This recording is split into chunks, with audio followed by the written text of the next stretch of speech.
Hello everyone, now I will continue page number 59। 58 में हमने पढ़ा कि मधुमक्खियों के पीछे के जो दो पैर होते हैं उसमें वो फूलों का पराग इकट्ठा करती हैं। ओके। पीछे के पैरों में नहीं, सॉरी, पीछे के पैरों में एक थैला होता है जिसमें वो अपना जो फूलों से जो रस निकालती है वो फूलों के पराग को उसमें वो उस थैले में इकट्ठा करती हैं। नेक्स्ट है हमारा हमारा सामाजिक जीवन बहुत ही रोचक है। मतलब मधुमक्खी बता रही है कि हम जो रोज़ डेली जो सोशल वर्क करते हैं, जो हमारी सोशल लाइफ है वो बहुत ही अच्छी है, एंजॉयबल है। कैसे?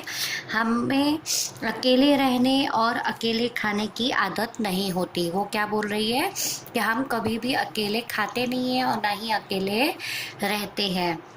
हम प्रायः छत्ता बनाकर समूह में रहती हैं। अब वो बता रही है कि हम अकेले नहीं रहते, बल्कि हम सभी का क्या होता है, अलग अलग अपना छत्ता होता है। आपने मधुमक्खियों का छत्ता तो देखा होगा कई बार। तो मधुमक्खियाँ क्या करती हैं, छत्ता बनाकर ग्रुप में एक साथ रहती हैं, वो कभी भी अकेली नहीं रहती। प्रत्येक छत्ते में एक रानी मक्खी होती है।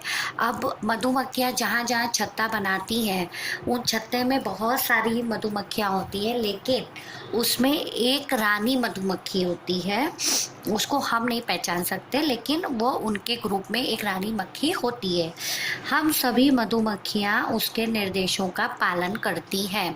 मतलब जिस तरह आप घर में जॉइंट फैमिली में रहते हैं या बिग फैमिली में रहते हैं तो घर का जो हेड होता है उसकी बातें हम सुनते हैं ना, वो जो कहते हैं उस तरह से करते हैं।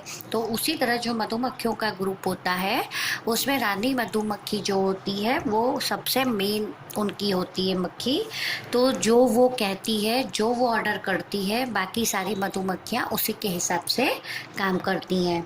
रानी मक्खी केवल अंडे देने का कार्य करती है।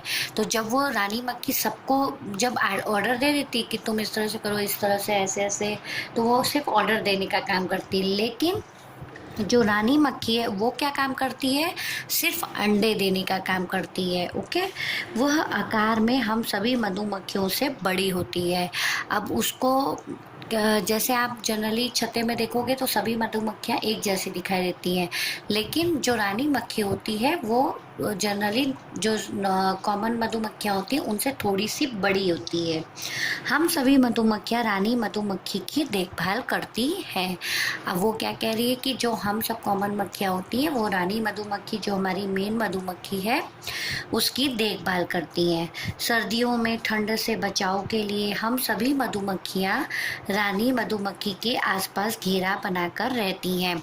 जब सर्दियों का मौसम शुरू होता है तब क्या करती हैं ये सभी मक्खियाँ रानी मधुमक्खी के आसपास जाकर झुंड बनाकर उनके पास रहती हैं, ताकि ठंड से उनका बचाव हो सके, उन्हें ठंडी न लग सके।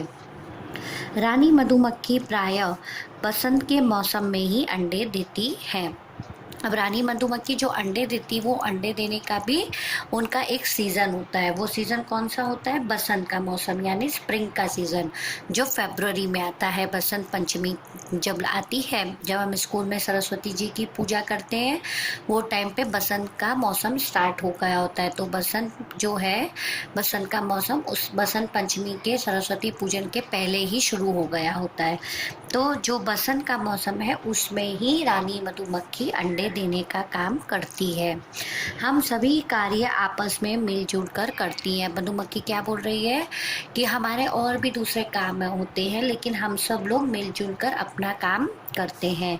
कुछ मधुमक्खियाँ भोजन जुटाने का कार्य करती हैं तो कुछ छत्ता बनाने का। अभी मधुमक्खी बता रही है कि उनका काम अलग अलग होता है, बटा हुआ होता है, और वो मिलजुल कर एक साथ करती हैं। तो कुछ मधुमक्खियाँ, सभी मधुमक्खियों को क्या भोजन चाहिए, क्या खाना चाहिए, वो जुटाने का कार्य करती हैं। तो कुछ मधुमक्खी होती हैं तो छत्ता बनाने का काम करती हैं। पहले आप देखोगे कि कहीं पे भी नया नया छत्ता बन रहा होता है तो छत्ता पहले छोटा होता है, फिर धीरे धीरे धीरे धीरे वो छत्ता ग्रुप में बड़ा होता जाता है। तो इस तरह जो छत्ता है उसको बनाने का काम मधुमक्खियाँ करती हैं।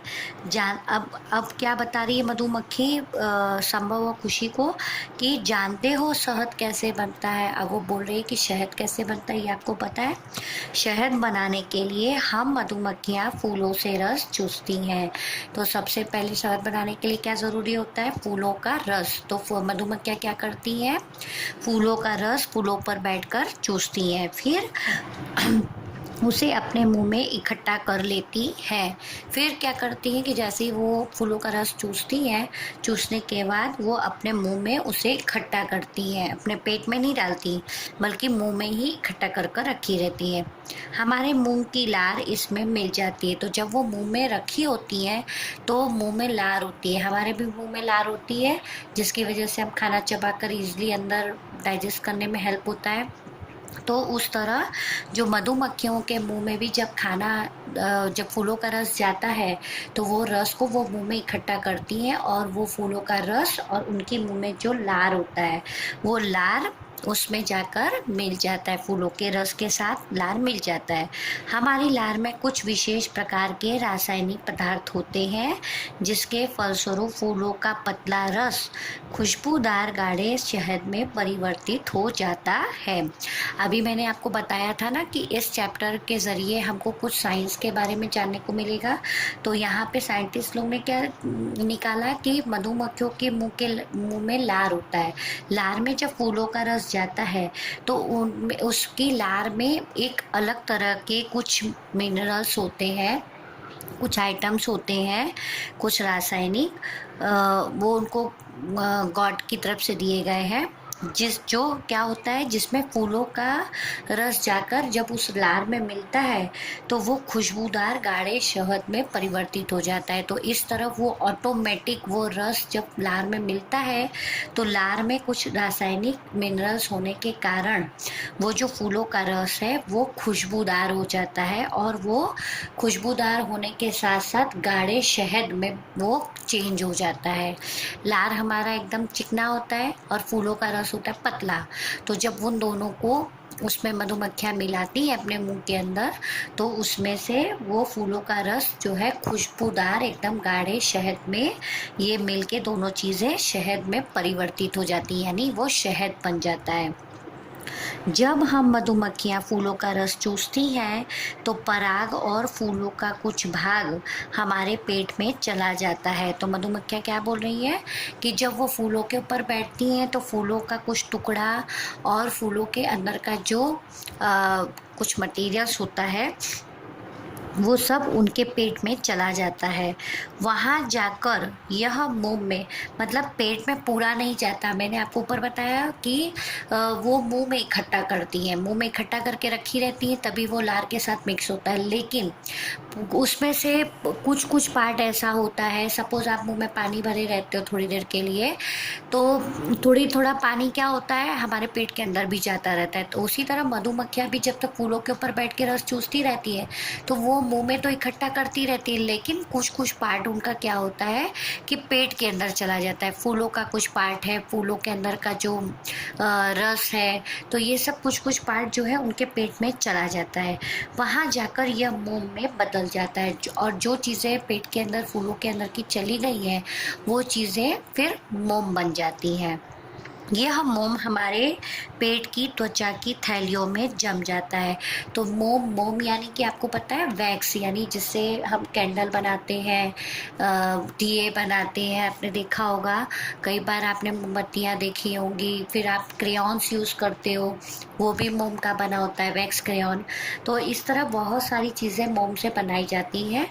तो जब फूलों का रस और फूलों का कुछ टुकड़ा यानी कुछ भाग जब पेट में चला जाता है तो वो मोम में बदल जाता है, और ये मोम कहाँ पर इकट्ठा होता है? उनकी पेट के अंदर एक थैली होती है, उस थैली में ये सब मोम जम जाता है जाकर, जिससे हम अपने रहने के लिए छत्ता तैयार करती हैं। और इस तरह जब वो मोम उनकी थैलियों में इकट्ठा हो जाता है तो वो उसी मोम से अपने रहने के लिए छत्ता तैयार करती है, मतलब वो उस मोम का यूज़ करके अपना छत्ता बनाने में वो उनको हेल्प करता है। ठीक है, so students, in our next video I will continue page number 60। Thank you.